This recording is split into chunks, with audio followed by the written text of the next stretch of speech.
हिमालय क्षेत्र के ग्लेशियर्स खतरे में हैं। Wadia institute of Himalayan geology और उत्तराखंड स्पेस एप्लीकेशन सेंटर के ताजा अध्ययन में बेहद चौंकाने वाला खुलासा हुआ।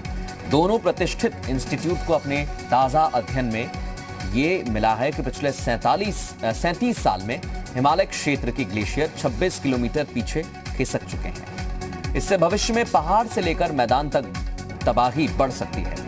जलवायु परिवर्तन ग्लेशियर्स में पिघलने का सबसे बड़ा कारण है।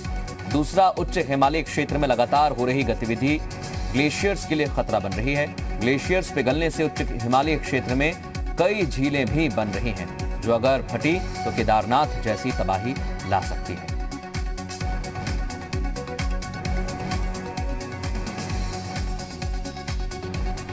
उत्तराखंड में ग्लेशियर्स के पिघलने की रफ्तार लगातार बढ़ रही है। इन ग्लेशियर्स के पिघलने का असर क्या होगा, इन सब मसलों पर बातचीत करने के लिए मेरे साथ इस समय प्रोफेसर MPS बिष्ट साहब हैं। सर, जी मीडिया में स्वागत है आपका। जानना चाहूंगा, क्या रिसर्च आपने किया पिछले 10-12 साल में, जो नतीजा अब आप सामने ला रहे हैं? हमने नंदा देवी बायोस्फीयर रिजर्व जो आप देख रहे हैं यहाँ पे सामने, ये नंदा देवी पीक है। इसके उत्तरी ऋषि ग्लेशियर, दक्षिणी ऋषि ग्लेशियर और उत्तरी नंदा देवी ग्लेशियर, ये सारे ग्लेशियर लगभग 8-9 ग्लेशियर हैं जो कि ऋषि गंगा गॉर्ज में आके अलकनंदा में मिलते हैं।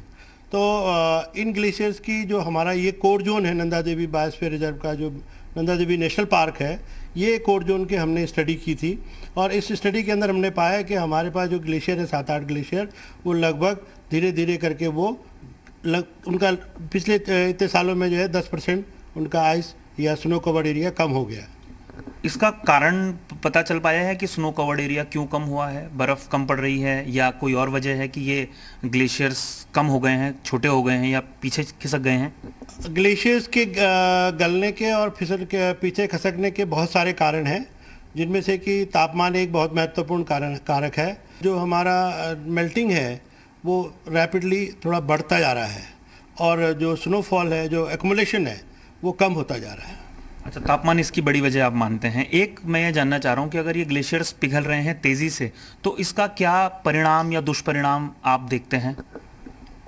इसके बहुत सारे परिणाम, जैसे कि आपने अभी हाल ही में 2013 की घटना से आप अच्छी तरह से वाकिफ़ हैं कि जितने भी हाइड्रो पावर प्रोजेक्ट्स हमारे डाउन वैलीज में बन रहे थे, वो कितनी बुरी तरह से टूट चुके थे।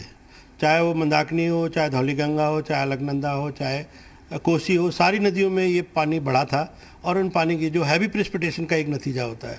इसी तरह से अगर माना सपोज करो मेल्ट नहीं हुआ, स्नो नहीं हुआ, कम हो गया, तो फिर हमारी जो पावर जनरेशन का काम है वो भी बहुत कम हुआ। उसका इम्पैक्ट, जहाँ 4 टरबाइन चलनी होगी वहाँ 3 ही चलेगी या 1 ही चलेगी, तो इस वो भी एक लॉस हो गया। तीसरा, जो हमारी जो यहाँ का वातावरण है, जो यहाँ की हमारी सोसाइटी है, जो हमारा लाइवलीहुड सिस्टम है, उस पर बहुत बड़ा इसका इम्पैक्ट पड़ने जा रहा है। क्योंकि हम लोग टोटली डिपेंडेंट, जो हमारा कल्चर है, हमारा खान पान है, वो सारा उत्तराखंड के ख़ास तौर पे या हिमालय से रहने वाले जितने भी लोग हाईलैंडर्स हैं, उनका डायरेक्ट इम्पैक्ट ग्लेशियर से, मेल्टिंग से उसका इम्पैक्ट पड़ता है। बहुत धन्यवाद जी मीडिया से बातचीत करने के लिए। तो ग्लेशियर्स पिघल रहे हैं और उत्तराखंड को ऊर्जा प्रदेश कहा जाता है क्योंकि पावर जनरेशन की तमाम संभावनाएं यहाँ हैं। अगर ग्लेशियर्स ऐसे पिघलेंगे, नदियों में पानी कभी ज़्यादा और कभी कम होगा, तो निश्चित रूप से जो पावर जनरेशन वाला सेक्टर है उस पर अच्छा खासा असर पड़ सकता है और बाकी और चीज़ों पर भी असर पड़ना निश्चित रूप से तय है। कैमरामैन सोहन सिंह परमार के साथ मनमोहन भट्ट, जी मीडिया, देहरादून।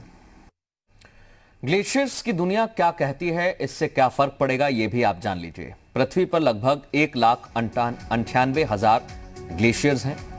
7,26,000 स्क्वायर किलोमीटर क्षेत्र में ये ग्लेशियर्स फैले हुए हैं। भारतीय हिमालय में कुल 9,975 ग्लेशियर्स मौजूद हैं। इनमें से 900 ग्लेशियर्स सिर्फ उत्तराखंड हिमालय में हैं।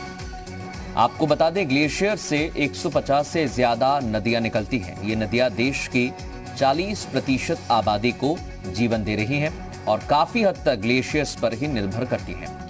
जलवायु साफ पानी का सबसे बड़ा स्रोत है और ग्लेशियर्स पिघलना कितना घातक है, ये भी आप जान लीजिए।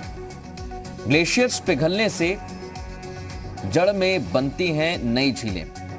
लगातार ये झील बनती जाती है और फिर ग्लेशियर पिघलने से एवलांच का खतरा बढ़ जाता है। एवलांच टूटकर नीचे झील में गिरा तो फिर झील फटेगी और झील फटने से जो बस्तियां वहां पर हैं, जहां पर आबादी बसी हुई है, वहां काफी ज्यादा नुकसान होगा और केदारनाथ जैसी तबाही के रूप में ये हम पहले देख चुके हैं।